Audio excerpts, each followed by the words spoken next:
اس چیز کی آرزو نہ کرو جس کے باعث اللہ تعالیٰ نے تم میں سے بعض کو بعض پر بزرگی دی ہے۔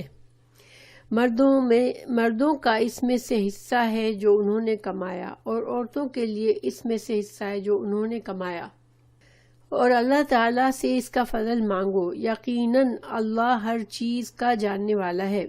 آیت نمبر 29 میں اللہ تعالیٰ نے فرمایا کہ ایمان والو آپس میں ایک دوسرے کے مال ناحق طریقے سے مت کھاؤ، اور قتل کے لیے بھی اسی طرح منع کیا۔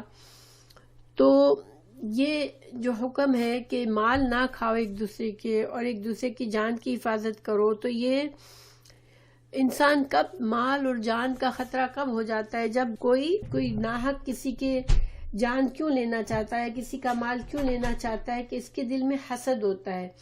اللہ نے اس شخص کو نعمت دی ہوئی ہوتی ہے جو اس کے پاس نہیں ہوتی، تو وہ اس نعمت کو غلط طریقے سے حاصل کرنے کے لیے دوسرے کی نعمت کو چھین لیتا ہے۔ پر آج کی آیت میں اللہ سبحانہ تعالیٰ نے اس گناہ کا دروازہ بند کرنے کے لیے کہ حسد پیدا ہی نہ ہو، اگر تم قرآن کی تعلیمات پر عمل کرو تو حسد دل میں پیدا ہی نہیں ہوگا، اور حسد نہیں ہوگا تو یہ حسد جو ہے وہ ایسے گناہوں کی جڑ ہے کہ انسان دوسرے کے مال اور جان کو ناحق طریقے سے نقصان پہنچاتا ہے۔ اللہ تعالیٰ نے یہ آیت نازل فرمائی کہ وَلَا تَتَمَنَّوْا مَا فَضَّلَ اللَّهُ بِهِ بَعْضَكُمْ عَلَى بَعْضٍ۔ اللہ سبحانہ تعالیٰ نے اگر بعض کو بعض پر کچھ بزرگی دیے تو تم اس کی تمنا نہ کرو۔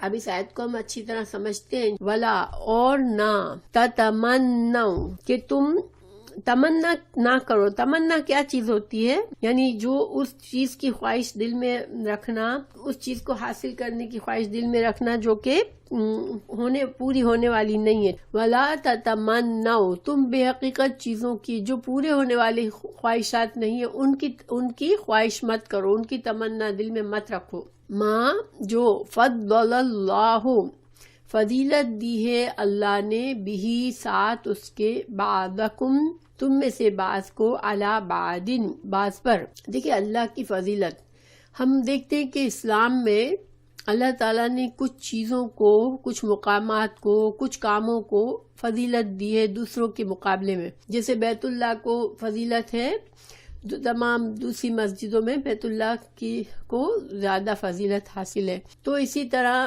اللہ تعالیٰ انبیاء کو فضیلت دیتا ہے عام لوگوں پر۔ اب یہ اللہ کی تقسیم ہوتی ہے، اللہ ان کو چنتا ہے۔ اللہ سبحانہ تعالیٰ کی حکمت اور علم سے اللہ سبحانہ تعالیٰ ایک طبعی طور پر ایک فضیلت دیتا ہے جس کو ہم وہابی فضیلت کہتے ہیں۔ جب اللہ تعالیٰ نے اللہ نے اسے تحفہ دے دیا، اللہ نے اس کو وہ چیز ہبہ کر دی جس میں اس کا اپنا کوئی کمال نہیں تھا۔ ایک بندے کو اللہ خوبصورت پیدا کرتا ہے، ایک کو بدصورت پیدا کرتا ہے۔ اب اس میں اس بندے کی کوئی کمال نہیں ہے جس کو اللہ نے خوبصورت پیدا کیا، اور اس بندے کی کوئی اس میں کوتاہی نہیں ہے جس کو خوبصورتی نہیں ملی۔ تو اللہ سبحانہ تعالیٰ کی یہ تقسیم اللہ کے علم اور اللہ کے فضل سے ہے، اور اس میں بھی ہم کو یہ یقین رکھنا چاہیے کہ جب اللہ سبحانہ تعالیٰ کوئی فضل دیتا ہے کسی کو، تو چونکہ اللہ جانتا ہے، اللہ خالق ہے، اللہ جانتا ہے کہ کس بندے کو کس مقام پر رکھنا بہترین ہے اس بندے کے لیے۔ مثال کے طور پر اگر کسی کو بہت دولت مل جاتی ہے تو وہ دولت کی وجہ سے گمراہ ہو جانے کے چانسز اس انسان میں زیادہ ہے۔ کسی انسان میں غریبی میں اس کے لیے بہتر ہے کہ غریبی اس کے اندر عاجزی پیدا کرتی ہے اور وہ اللہ سے قریب ہوتا ہے۔ کسی انسان کے پاس دولت ہونے میں فائدہ ہوتا ہے کیونکہ جب دولت اس کو ملتی ہے تو اس کا دل اور نرم ہوتا ہے اور وہ اس سے اللہ کو راضی کرنے کے کام کرنے کے قابل ہوتا ہے۔ تو یہ اللہ سبحانہ تعالیٰ جانتا ہے، ہم نہیں جانتے۔ ہمیں کیا کہا گیا کہ اللہ کسی کے ساتھ زیادتی نہیں کرتا، اللہ سبحانہ تعالیٰ اپنی مخلوق سے محبت کرتا ہے، اور اگر اللہ تعالیٰ کسی کو فضیلت دیتا ہے تو یہ اس کے علم اور حکمت کی وجہ سے۔ ایک تو طبعی ہے فضیلت کہ اللہ خود دیتا ہے، اس میں بندے کا کوئی ہاتھ نہیں ہوتا، لیکن ایک اور فضیلت ہوتی ہے جو کسبی فضیلت ہوتی ہے۔ کسب کیا ہوتا ہے؟ کمائی کرنا، یعنی انسان کوئی کام جد و جہد سے حاصل کرتا ہے، اپنی محنت سے کوشش سے حاصل کرتا ہے، اس کو کسب کہتے ہیں۔ اجر ثواب کو حاصل کرنے کے لیے ہم محنت کرتے ہیں، جس مرتبے کو پانے کے لیے ہم محنت کرتے ہیں اس کو کسب کہتے ہیں۔